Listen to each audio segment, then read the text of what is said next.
Hi friends, இன்றைக்கி நம்ம கருணை அந்த கருணக்கிழங்கு சிப்ஸ் தான் போட போகிறோம். அது எப்படி செய்யுதுன்னு பார்க்கலாம். ஃபஸ்ட்டு நான் என்ன பண்ணியிருக்கேன், ஒரு மண் சட்டியில் ஹாட் வாட்டர் ஊற்றி அதில் கொஞ்சம் சால்ட்டு போட்டு இதை சின்ன சின்ன ஸ்லைஸாக போட்டு அதில் ஒரு ஹாஃப் பாயில் குக் பண்ணி எடுத்துக்கிறேன். ஃபுல்லாக குக் பண்ணக்கூடாது, உடஞ்சிரும். ஸோ அதனால் ஹாஃப் பாயில் குக் பண்ணி எடுத்துகிட்டு அதில் கொஞ்சம் மஞ்சத்தூள், கொஞ்சம் மிளகாத்தூள், காஷ்மீர் மிளகாத்தூள், கொஞ்சம் சால்ட், இது எல்லாத்தையும் நான் நல்லா மிக்ஸ் பண்ணிக்கிறேன்.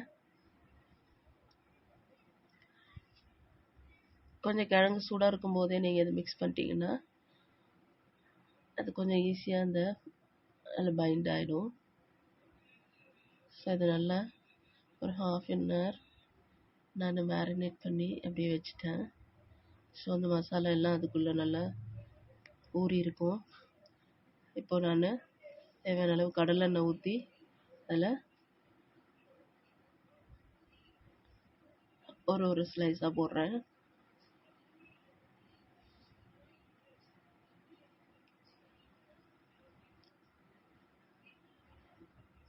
ஸோ இப்போ இதெல்லாம் நல்லா பொரியுது.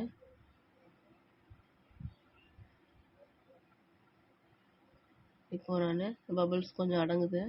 ஸோ அந்த சைடு வெந்துட்டு, ஸோ அதனால் டர்ன் பண்ணிக்கிறேன்.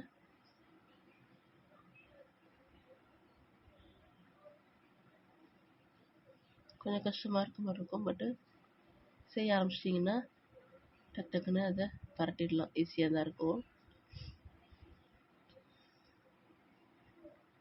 இப்போ நல்லா வெந்துடுச்சு பாருங்கள்.